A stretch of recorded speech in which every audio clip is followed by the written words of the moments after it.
Warning! If you haven't seen anything past Season 3 of Game of Thrones or haven't read anything past A Clash of Kings in the books, then I advise you to please turn away now before you get a nasty dose of spoilers. Is everybody gone? Yeah? Alright. Let's get to it then. So in Game of Thrones Season 3, Episode 9, we are treated to what is possibly the most shocking event in television history. 3 years later, this episode is rated a wild 9.9 on IMDb out of over 43,000 ratings. The thing everybody remembers, of course, is the shocking and horrific deaths of Robb Stark, his wife Talisa, his mother Catelyn, and the destruction of their entire army.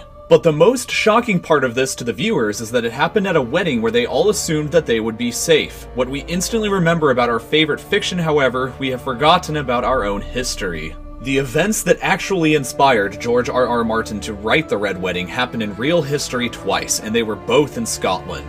The first of these inspirational events happened in the year 1440 in Edinburgh. The Black Douglas clan was growing very powerful and influential in the medieval kingdom of Scotland. In 1437, the King of Scotland, James I, was murdered and his 6-year-old son, unoriginally named James II, became the king next. Archibald Douglas became the regent of the kingdom should anything have happened to the young boy king, but his appointment to such a high office left other high lords feeling very jealous, specifically Lord William Crichton and Alexander Livingston. 2 years later, after becoming the regent, Archibald Douglas died and left behind his 2 young sons. Sensing the opportunity, Crichton kind of started treating the young James II like Littlefinger treats Robin Arryn in a Game of Thrones. He manipulates the boy and manages to secure the position of Lord Chancellor, and then further convinces the young king to invite the 2 Douglas children to a dinner with them. So shortly afterwards, the 2 Douglas boys arrive at the castle in Edinburgh and begin to dine with the young King James and Lord Crichton. Now before we go any further, I'm curious if any of you watching this have thought up to this point exactly how old these boys were. Because the truth makes what I'm about to tell you incredibly disturbing. We know that King James was young, but at this point he was 10 years old. William Douglas, the eldest brother, was 16 and his younger brother David was only 11. For lack of a better phrase, history is fucked up a lot of the time. So, these children and a few lords are all just having the time of their lives eating together when suddenly and ominously, a man comes to the table with the head of a black bull on a plate. The head of the bull is placed down in front of the 2 Douglas boys as a sign of their imminent deaths, and they are both quickly grabbed and dragged outside into the courtyard where they're given mock trials. Sentenced to die very quickly, the older brother William pleaded that his younger brother should be beheaded first so that he wouldn't have to witness his death. They agreed, and both boys were promptly beheaded one after the other. Similar to the Red Wedding, this was an instance of guests being murdered in their host's home. Considered a horrible crime in both fiction and non-fiction, the next event is probably even more grim, but it was the opposite event, where it was the guests that did the murdering on their hosts. This next event takes place a few hundred years and a few Jameses later, but still remains in Scotland. Starting in 1688, we fast forward from James II all the way up to James VII, but confusingly he was also the King of England and Ireland and was known as James II in those kingdoms because they had only had one James before. Anyway, that year this dude from the Netherlands named William landed in England and overthrew James in a glorious revolution. James fled the country to France and England quickly named William as their new king. Scotland, however, was a tad more cautious than that and demanded a resume from both James and William for why they should each be king. After reading through James's resume and feeling disappointed, the Scots decided to take William as their king too. However, much of the Highland Scots weren't exactly fans of that decision and rose up in revolt in support of James. This rebellion added more fuel to the ancient rivalry between 2 old Scottish clans, the MacDonalds and the Campbells. Members of the MacDonald clan had allegedly raided and looted the farm of a member of the Campbell clan during the rebellion, Robert Campbell, and killed some of his livestock. After suffering disastrous military defeats, the Highlanders surrendered and yielded. In August, William offered all the clans a pardon for their part in the rebellion so long as they renounced their oaths to James and took a new oath of loyalty to William himself before the end of the year. As in Game of Thrones, oaths were taken extremely importantly by the Highlanders. Conflicted with the dilemma of honor, the MacDonald clan and others sent letters to James requesting permission to end their oaths to him and to make new ones to William.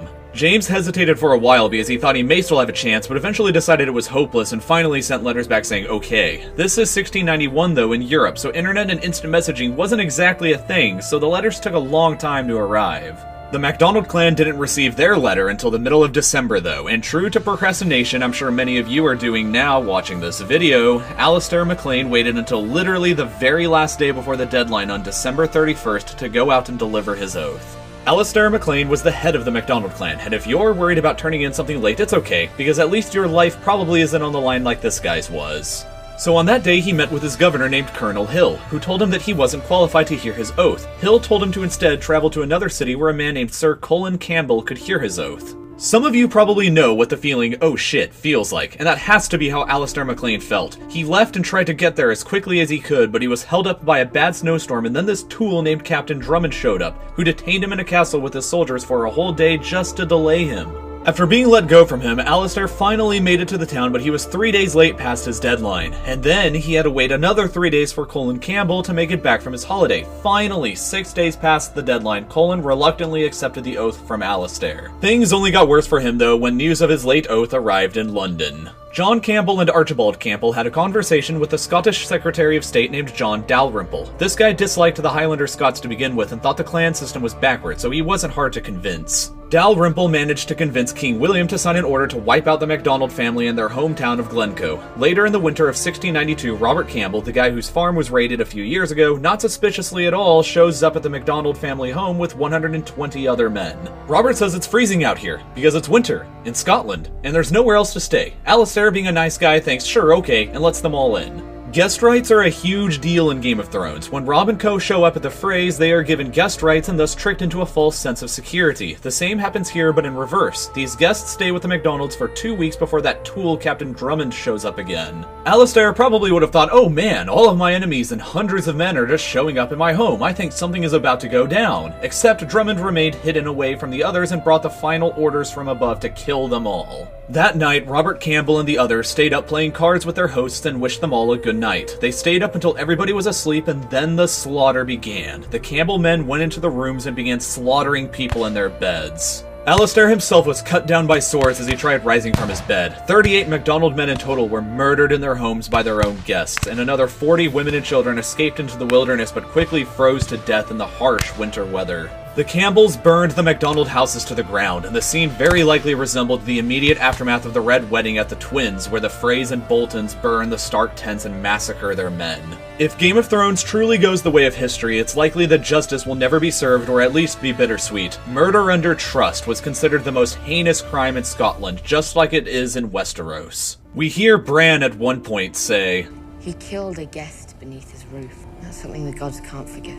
But killing a host under their roof is considered just as bad. However, since the king himself had signed the order, it was all kind of just hushed up and the blame was shifted elsewhere. John Campbell was imprisoned for a few days, but that was all. Perhaps the worst and most hilarious consequence for the Campbell clan is that a hotel and pub in Glencoe called the Clocaig Inn to this day has a sign above their door that says, "No Campbells." So thank you for watching. If you'd like to watch more Game of Thrones related history videos, there's 2 more linked below and there will definitely be more to come. Don't forget to subscribe if you'd like to stay tuned in, and check me out on Facebook and Twitter. Cheers, everyone.